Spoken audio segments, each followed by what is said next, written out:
There was a social mandate to drink alcohol for on the last year of the boomers, for my age group, even for Xers. They drank alcohol and they learned to like it, and they learned to drink brown spirits, and they learned to drink gin or vodka, martinis, and that mandate is gone. This is the Snarketing Podcast. For marketers by marketers. Talking to marketers with just a touch of snark. Now, here are your hosts, Valerie Vespa and Matt Wurst. Greetings and hello. Welcome to this episode of the Snarketing Podcast. I am co-host, but acting solo for one last time, Matt Wurst. Valerie will be back for the next episode and hopefully every episode from here on out. And it's been definitely a challenge doing this without her. I've maintained and done my best while she's been out dealing with some stuff that, just wishing her the best and can't wait to have her back. I will tell you that carrying the weight of solo podcast host over these last few weeks, including the two we did in Austin, has been both challenging, in some ways rewarding, in that it forced me to think even beyond and use parts of my brain that would have typically been where Valerie chimes in or asks questions. So I give a lot of praise, respect, and due props to those who have their own podcasts without the help, assistance, support, and really anchor of such an incredible co-host that I've been fortunate enough to do this with for now almost 3.5, 4 years. I don't know. I need someone to keep me honest. There's no fact checking here. Without Valerie, I could make up anything. I could talk about my career raising horses, which is also not true. I could talk about the time where I tried out to be a professional golfer, also not true. But instead, I want to use this episode to get into and learn about and spend time with someone whose career is really so interesting that it could have been fiction, but it's not. Dan, who we're about to talk to, he started his career counting inventory at a department store. I don't think that's something that anyone we've talked with can say.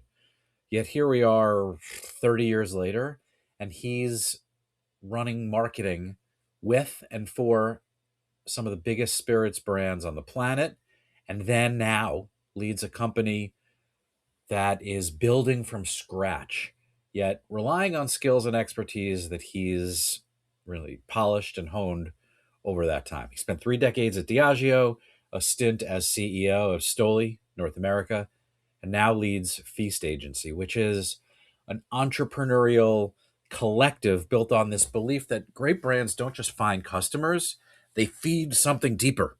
And we're going to find out what's fueling that hunger. I'm willing to bet that he's seen brand building from just about every angle. The big machine, the startup, the C-suite, the agency table, and I'm sure he has opinions. I can't wait to hear them. So we're going to get into what it really takes to build brand experiences, what it means to move people, what the alcohol industry is doing well, where it may need to pivot, and whether brand and innovation and loyalty is still possible in this evolving and emerging age of constant... Wait, what were we just talking about? So this is Snarketing, where we don't just pick a lane, we go all in. We sit down at the table and we just eat. He spent 3 decades at Diageo, led Stoli North America through a global pandemic, and now runs Feast Agency, where the mission is simple: great brands feed great hungers. Dan Buttling has seen brand building from every angle: big corporate machine, scrappy startup, and now an entrepreneurial collective redefining what brand experience actually means. Today, he's pulling up a seat at the Snarketing table. Let's dig in. Dan, welcome to the Snarketing Podcast. Grateful to have you here with us. How's it going? It's going well. Thank you for having me, Matt. Nice to Of meet you. course. No, nice to meet you as well. And you came to us through a friend of the pod as an introduction. We gave 30 seconds of consideration looking at your background, and we're like, yes, this guy's interesting. Appreciate that. I'll try to live up to it. I mean, that part of it is my job to help bring it out of you, but I don't think it's going to be a problem because you've really built quite an interesting narrative. I think you may be the first guest we've ever had that started their career as an accountant. Yes. Oh, you did do your homework, Matt. Not only that, at a department store, and I don't think many people remember. Maybe my age, people remember. Is that on my LinkedIn? It must be. I don't know. Our research team provided me with that information. I'm the research team, by the way. Amazing. So yeah.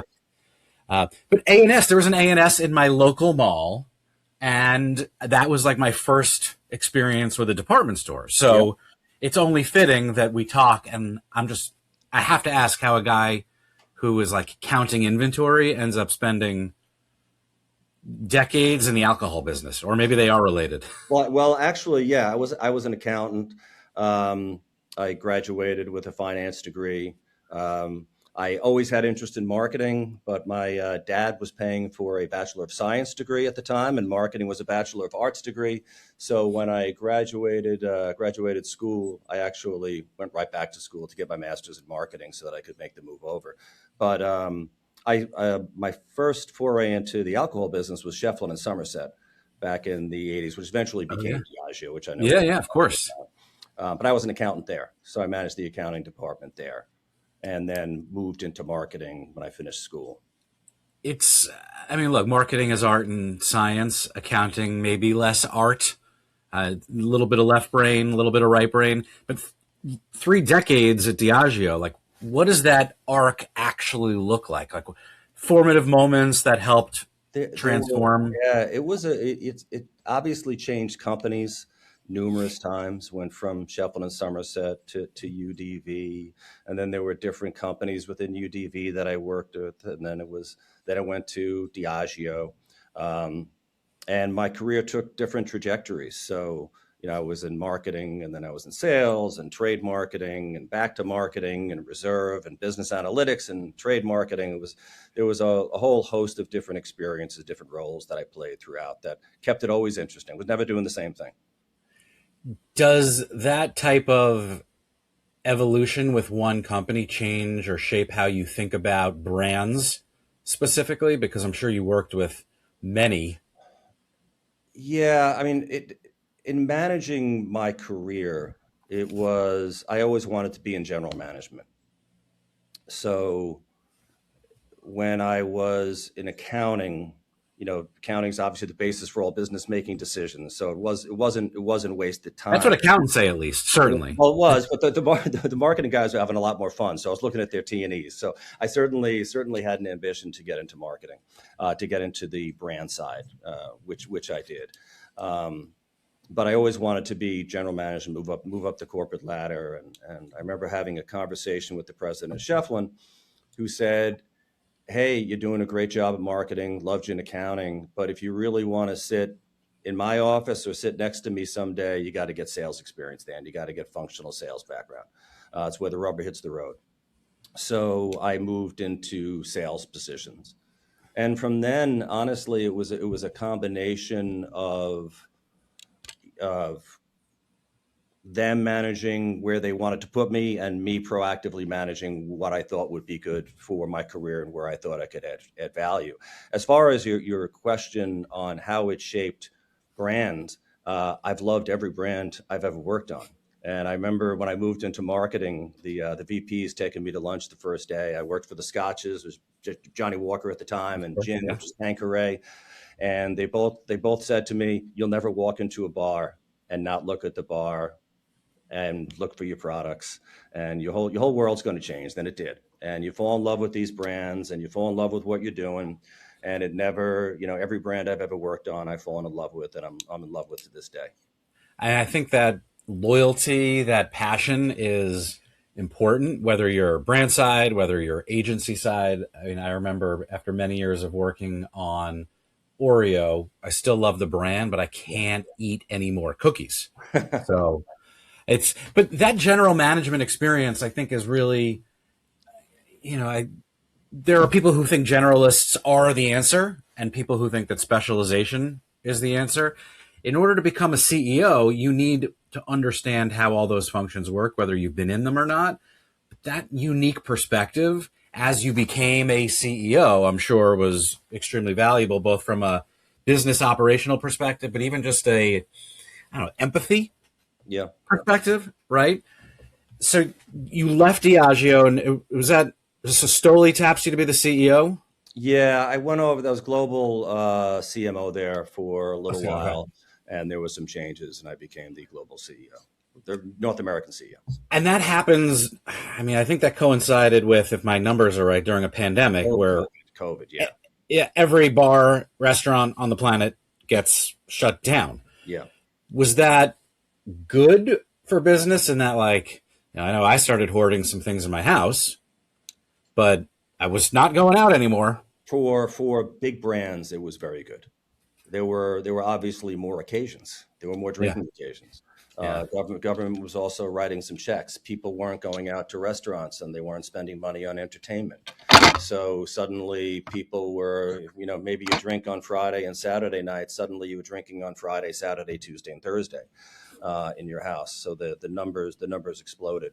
Where it was more difficult. So your big brands, mass brands that people understood did well. Smaller brands, innovation brands, niche brands were more problematic. People weren't in aisles shopping. They weren't, you go into a liquor store, you see people looking at the shelves, reading the labels. They weren't doing that anymore. So they were picking up the big name brands. The familiar, the ones that recall was not an issue for. Right? So you go to the trusted, familiar brands that were like supply chain wise, it must have been different because you're no longer stocking bars, you're stocking delivery apps and supermarkets in that way. So yeah, and the size has changed. Obviously, the 175 did very well to handle. I can imagine. Okay, so now after all of that time, brand side, you make the leap into agency life, the feast table, if you will. So why specifically feast, and what brought you to the other side? I think COVID made me reevaluate some things, and I always had an entrepreneurial bug in me. And I was in my mid to late 50s going, I'm never going to do it, man. I'm never going to do it unless I do it now. So I wanted to do something different. I wanted to do something entrepreneurial. Spoke to a couple of the guys from Diageo that I'd brought over to Stoli with me. And I said, guys, I'm as the pandemic was waning, I said, I'm not doing this anymore. This isn't what I want to do. I read somewhere that the number one regret of people before they die is not starting a business when they wanted to do it. And I said, that's not going to be me. So I looked around for what I could do. And I thought certainly a promotional, commercially bent agency would be very good for my background. Spoke to some people, and I had worked with Ben Applebaum, who's my partner here. And Ben was head creative at an agency called Colangelo. It was a shop in Connecticut that had over 200 people in its heyday, handled all the Diageo products. Ben had left there probably a decade earlier and had worked for some agencies and had started his own thing, but he was really just contracting, mostly just contracting. But he had a little office in Darien, Connecticut. And I went and had a conversation with him, and we had breakfast, and he was certainly intrigued. He kind of stared at me. He's like, Dan, you've been my client for 15, 20 years. This would be a really interesting model. And I wanted to bring a couple of my folks with me, and they had a sales bent. They were functional sales and regional marketing type people. And he's like, this would be a really interesting model. And the name Feast and his vision for the agency were so in sync with me. You talk about my background as more of a generalist. What I enjoy doing is solving business problems. That's what gets me up in the morning. It's not coming up with the most fancy, engaging advertising campaign. I want the most effective advertising campaign. I want to grow a business. I want to make a lot of money. So speaking to Ben, he said, the name Feast, my vision for Feast was a client and agency sitting at a table, breaking bread together, solving a business problem where you don't know who's on the client and who's on the agency.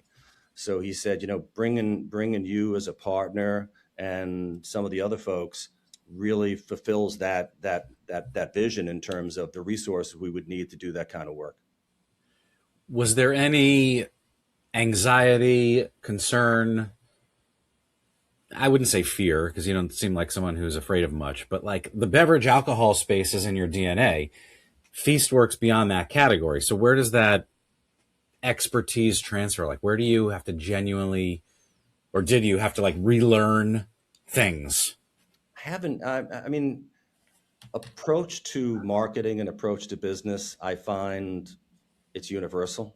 I mean, what is the situation? What are you trying to achieve? How are you trying to achieve it? What are the tactics you need? But at Feast, we're very specialized in alcohol beverages. It's about 90% of our billings now. Okay, all right. Yeah. So as we went after clients and told them what we were doing, obviously I went to friends and family, people that Diageo is obviously our biggest client, and we work with some other companies, and so our expertise is certainly in this space. And Ben, at working at Colangelo, he had 20 plus years, and he was doing a ton of work for me at Stoli. So he has a tremendous amount of experience in alcohol beverage also. And you've sat at this intersection or convergence of brand marketing, trade marketing, sales. Many agencies are initially going to pick a lane. I feel like Feast insists on owning the whole table, maybe. Why? We don't turn down. We don't, like any agency, we don't turn down business. Okay, so when we go through our capability, putting food on the table is the answer. Yeah, exactly. And we certainly have we have 12 full-time employees now, but we have a vast array of people that I've known for decades that I bring in for specific projects, and we put a team together. So we can do anything, but when we do present to our clients, we are very straight and honest that the commercial area of our expertise is really the sweet spot when using us. So we do a lot of in-store promotion. We do a lot of bar type of promotional work. Experiential, sample, experiential selling tools. Yeah. So we do a lot more brand positioning work than I thought we would. We do a lot more innovation work than I ever thought we would do. We do a tremendous amount of innovation coming up at the Brown Foundation, the positioning, the target consumer. Name, we've done some packaging work. So it's work I love, by the way, but it's not work that I envisioned when I came over to this side that I would still be doing that type of work. We help people also with plans. I work with a lot of entrepreneurs who are starting, and they don't have a strategic plan. They don't have a 5-year business plan. So I work with them through that. I've done that a couple of times, and I enjoy that very much also. It seems like, if you've worked with everyone from the startups to, the biggest alcohol companies in the world, what can a big brand learn, or what maybe they getting wrong that startups get right, or have greater freedoms or luxuries to try? It's an interesting question because it's an interesting time, and I'm sure you're aware that the BevAlc market is extremely tough right now. It's down. The distributor tier is changing wildly. So it's a 3-tier system. So we have suppliers like Diageo. They sell to distributors across the country who then sell to retailers who sell to consumers. So understanding that, being able to market to all 3 tiers is very important. Certainly we understand that, and we help with that. But as far as big brands, big companies, and entrepreneurs, everyone is struggling right now. So I was very fortunate in my career. I saw premiumization for 30 straight years. So when I started, spirits weren't allowed on television. Everything was beer and Budweiser had Spud McKenzie, and it was a totally different world. And spirits was trying to get a level playing field. A drink is a drink is a drink. Why are spirits demonized? And that evolved and changed over the years. And Sunday sales came on board, and it just the business just thrived. And as we were building financial plans through the years, you could count on your operating margin improving every single year just by people premiumizing, just by people buying more expensive products. So we would watch the lower tier bulk products decline rapidly, and the higher end products would just grow. And it was just happening naturally. In addition, you could take 3% price increase. In addition, you could put a couple of innovations out there, and life was good. During COVID, things exploded even more. So it gave a little bit of false sense to what was happening. And a false positive, right? Or yeah, It absolutely gave a false positive to what was underlying, which was the new generations drinking a whole lot less than their older counterparts. So I want to unpack that, because a mutual friend of ours who was on the pod, somewhat recently, Jason Acker at Diageo, I brought this up, and he's like, yes, I see the data. There are also other data points that in some ways may contradict or counterbalance that. I mean, I see it, right? Wellness trends, sober, curious consumers, the RTDs just eating share from legacy spirits. Cannabis. Yeah. I mean, for health reasons, I stopped drinking a couple of years ago, but even I have teenagers who I don't know if they're drinking, but I'm guessing they're not. But the social kind of disconnect because of digital devices is really interesting.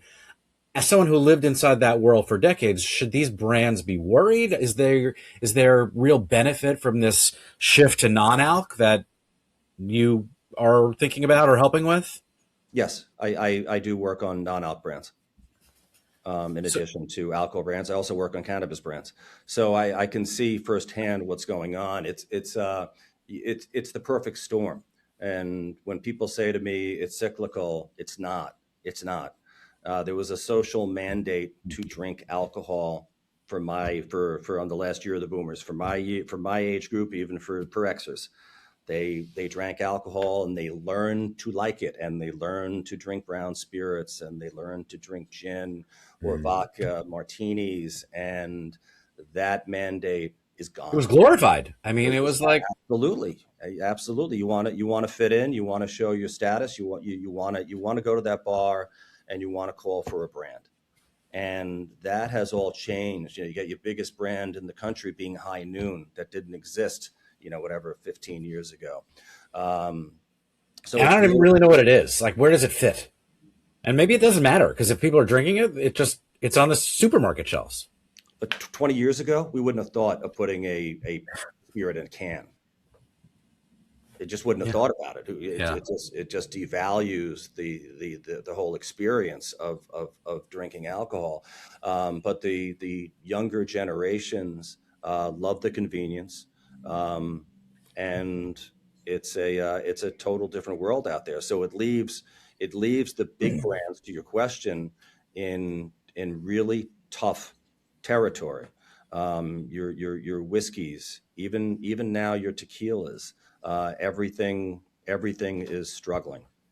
So it's tough out there. And then if you're an entrepreneur in the category, it's tough to break in, primarily because the trade is dealing with a lot of chaos at the distributor and retail level.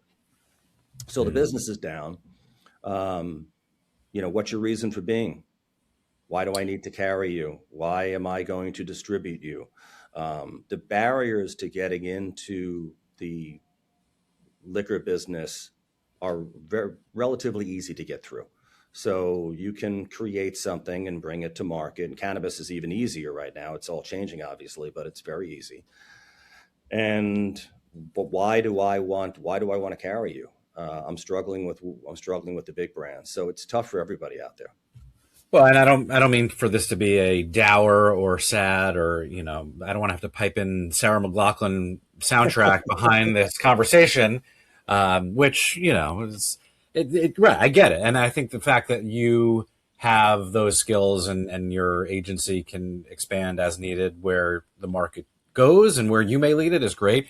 You said just a second ago, you were talking about brand and experience. And I think if we take like a step up for a level or two, brand experience has become one of those terms that means like everything and maybe nothing. I'm curious what it means to you at that macro level, and what's the most, I would say maybe overused or misunderstood version of it out there. A brand experience should be consistent at every single touch point. So, Okay. so there are brands certainly that we work on where we work on holistically a 360 view of everything on the brand. Smaller brands that we work on, bigger brands that we work on, we generally just handle the commercial aspect of it, the BTL. So, we certainly work with other agencies to make sure that everything we do is consistent and holistic and reinforcing the positioning that the brand has. And certainly, at my past experiences on the brand side, I'm sure you've seen it too. You do brand rooms where you bring in everything that you do and you put it all up, and it damn well better look like the same brand. So that's like the narrative, that's the positioning. There's the overarching mission and vision of what the brand is and how you communicate. That is brand experience. And then there is, or maybe a more tactical layer of execution that has to adhere to it, but might adapt or might be slightly different depending on who the audience is or where the environment is. Sure. Is that, you mean like more experiential? yeah, or the experience with like brand experience is up here and experience with the brand may be individualized. Everything is an experience, right? That's what I would say. I'm with you, Matt. Everything is an experience, and all the touch points should reinforce the same experience with the brand. We do when we talk about experiential. Yes. We generally talk about touching the brand, being immersed in the brand, being invited to an event or sponsoring an event where you're actually tasting, feeling, smelling, potentially being educated, immersed not only in the functional but also the emotional aspects of the brand. Well, yeah, there's the senses, right? I mean, a product like alcohol is, you want to see it, you want to taste it, you want to smell it. It is visceral in so many ways that traditional marketing really may only appeal to one and maybe at best two of those senses. So when I was early on in my marketing career, developed a program with another brand manager at the time at Schieffelin called the Mentor Program for Johnny Walker. And this is back in 1990. It's like teaching people how to drink? Teaching them how to drink Scotch, because what had happened was Scotch started to decline because the World War II generation and older were literally dying off, and they were your heavy drinkers. So when I started my career, brands like J&B and Cutty Sark, where they were tremendous brands, and they were falling off a cliff. And it was because the uncle that was teaching the nephew how to drink Scotch, you're growing up, it's time, you're 22, 23 years old. Let's drink an adult drink. Consumers started moving at that time to vodka, odorless and colorless type of experiences. So the name Mentor was, we need to mentor young people back into why you drink Scotch, appreciate Scotch. So we had a gentleman that worked at many of our single malt distilleries actually come over to the States, and we would invite people to events where they would actually taste the components, the single malts of that made up Johnny Walker. He was in his full kilt, and he was Scottish, and he had a slideshow showing Scotland. And it was a very, very early experiential type program where we were taking young adults and saying, this is the world of Scotch. Appreciate this whiskey. Know how to taste the whiskey. Know how to drink the whiskey. And it was very, very successful for us for many years. So basically, if your uncle was no longer up to the task of teaching you how to drink, you step in as the uncle. Yes. I was reading, I can't remember where it was a couple of years ago, but the drop off from brown to clear liquids happened. And the biggest reason that they pointed to was James Bond, who was drinking vodka martinis and whatever it was. Like, that was a cultural shift. But there is a real, very practical, generational, interfamily challenge that you're talking about. You could have had him as a Scottish guy talking about brown liquor in your ads. You just pull Sean Connery, and that might have actually been the mentor that you needed at the time. But that's a really fascinating and really creative marketing approach that I would not have thought of, but that's because I didn't have the insights or the creative at the time. Yeah, it was bringing people into Scotch like you'd bring people into wine. Yeah, but it's still very tough out there because brown spirits, clear spirits are just easy to drink too, Matt. Right? I mean, it was just a new generation. If I can get the status out of drinking this vodka that's priced high, then maybe I can badge myself by drinking whatever it was, an Absolut or Grey Goose at the time. I don't have to try to get through the brown spirits, and brown spirits are more masculine, which has been a problem.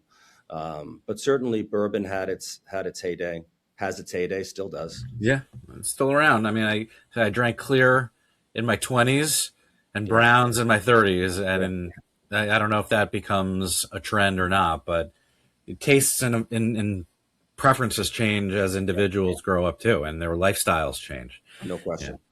So we've known each other now for like 30 minutes or so.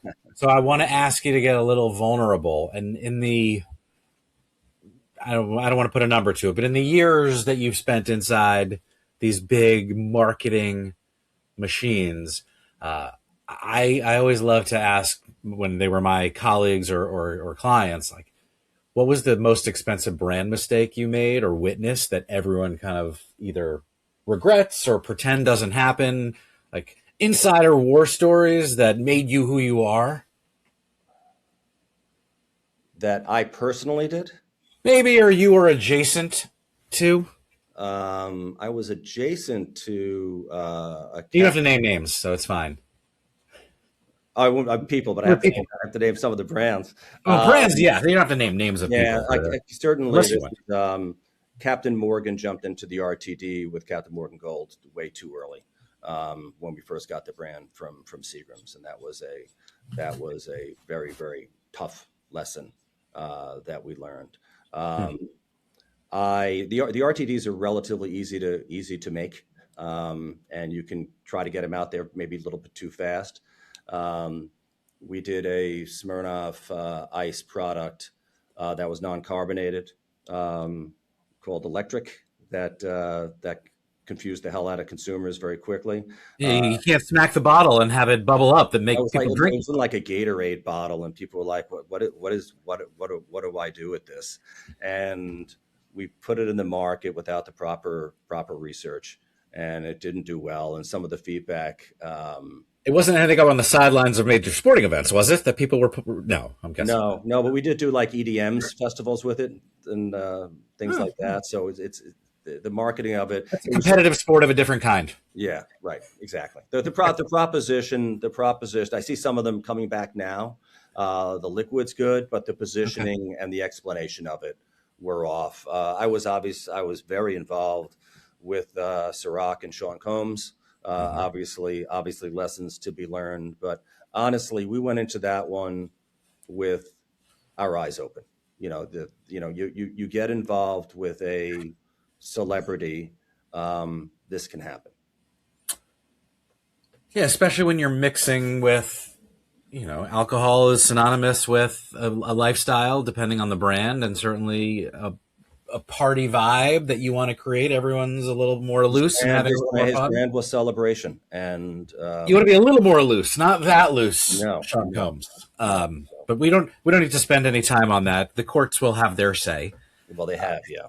I guess, and they may still continue to at this point. But the vantage point that you have as an agency leader now, which brings you exposure to different types of brands with different types of organizations, I always found to be fun and like just, best practices. You get to see it, and then it actually does make you an expert in things that you're not always as expert in on the brand side.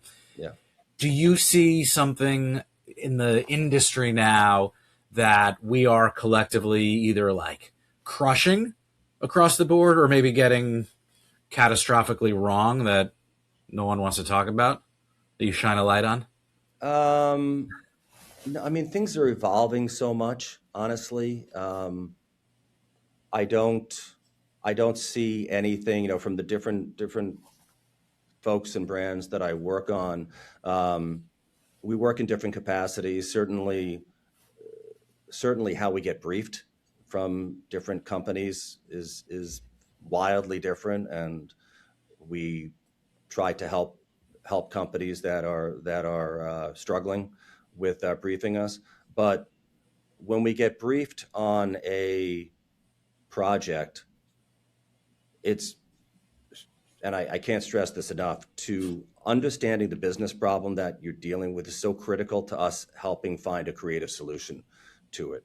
When we get briefed on something that's more tactical, or something that someone already has a solution and we don't really understand why we're doing it, it actually makes things more problematic for us.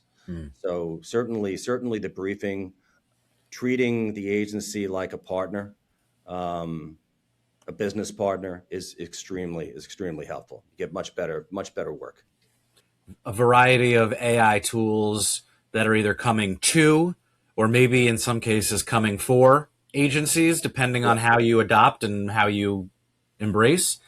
What's Feast's honest take? Like, existential threat, useful set of tools, a mix of both? Right now, a very useful set of tools.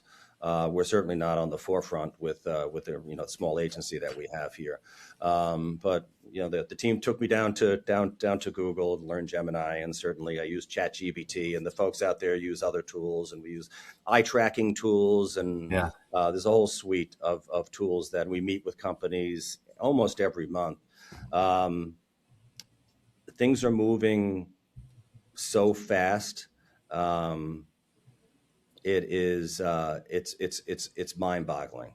But what I would say from a client standpoint to us, some clients believe that AI is further along than it actually is in terms of our abilities to create. I can't do necessarily a TV ad production on AI. I can do something that might be a little sloppy. I can't adjust the eyebrows necessarily, or take more hair off his arms or his head or his legs.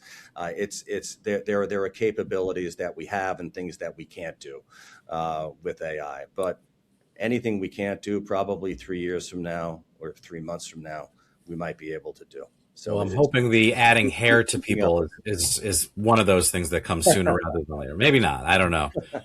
I mean, I think one thing that won't go away is the need, the existential requirement within our collective industry that consumer loyalty is key, and that brands not just reaching but connecting and maintaining those relationships is critical. If you're advising a brand now, which you are, where do you tell them to put their energy with respect to building genuine loyalty?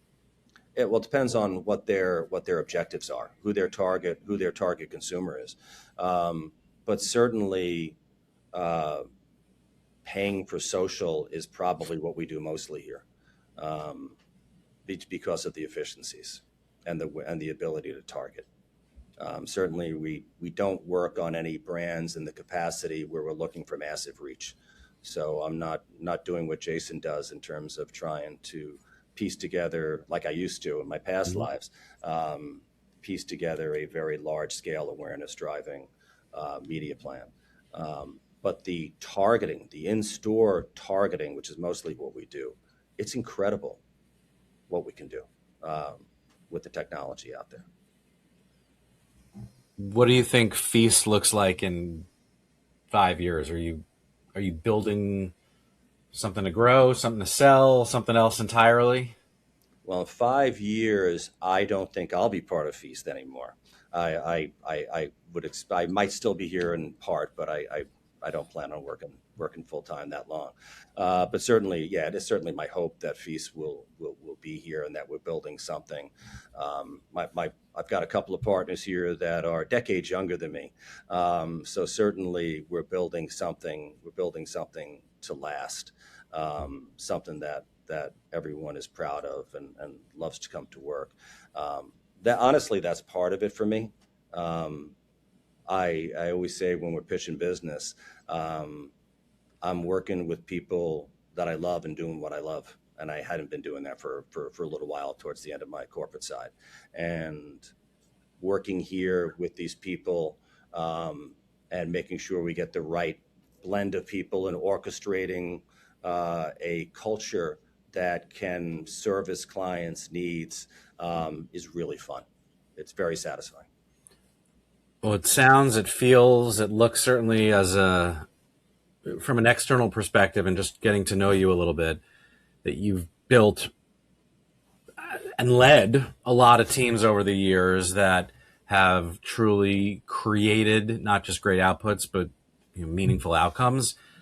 Is there something that you've learned about leadership along the way that, I don't know, maybe you wish someone had told you when you were at A&S all those years ago? I mean, certainly I've taken enough leadership courses over the years.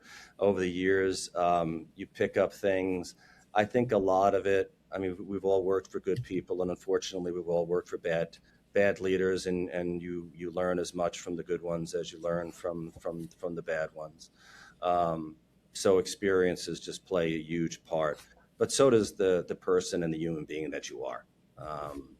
So certainly a skill set that I have that I've leaned on throughout my career is the ability to orchestrate teams, to ensure that everyone is crystal clear on what the mission at hand is, and that everyone understands not only the lanes that they are in, but what everyone else on the team is doing, so that you are all working towards the same outcome. And surround yourself with good people, ethically good people, and good people that are functionally competent. I've picked up some people who struggled in roles along the way, because I could see they were just in the wrong spot. And you put them, and so it's like a sports team. You put someone in a different environment, and they can absolutely thrive. Well, I think Abraham and Strauss would be proud of that. I don't know. They're probably long dead, but they are. Yeah.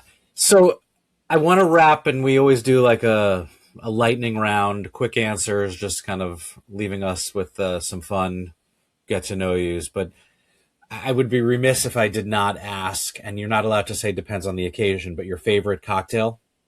Johnny Black on the rocks. Oh, all right. There you go. Straight. In bourbon, it's 2XO, but few people. And whose uncle taught you how to drink it the right way? That was a work experience that taught me. So that's the one I've had for 30-something years, and 2XO for the last couple of years. A work uncle then. Yeah, okay. Everyone needs one of those.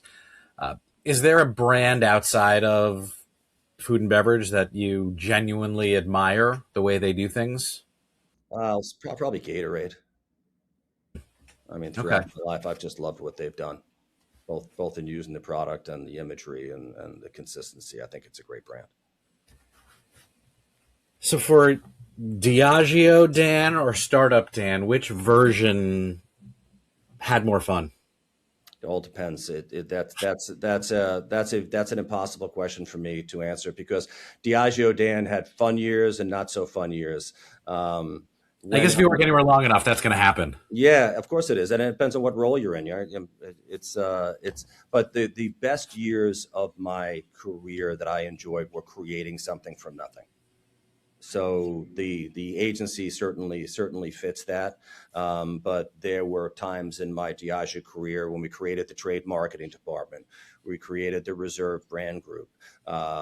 There was nothing there, and got to put it together and put people in roles and watch it thrive, and that's what I love to do. You talked about the entrepreneurial bug. I will both.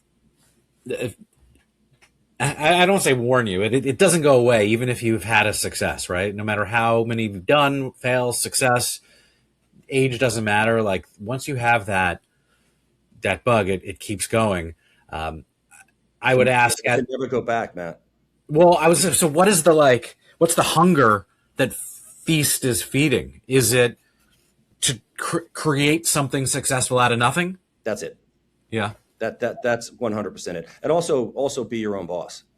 There you go. Well, it's a huge plus. I mean, people say it's a huge plus. It is a huge plus. When you're in a bureaucratic environment, you work with people and for people that inspire you, and you work for people that don't.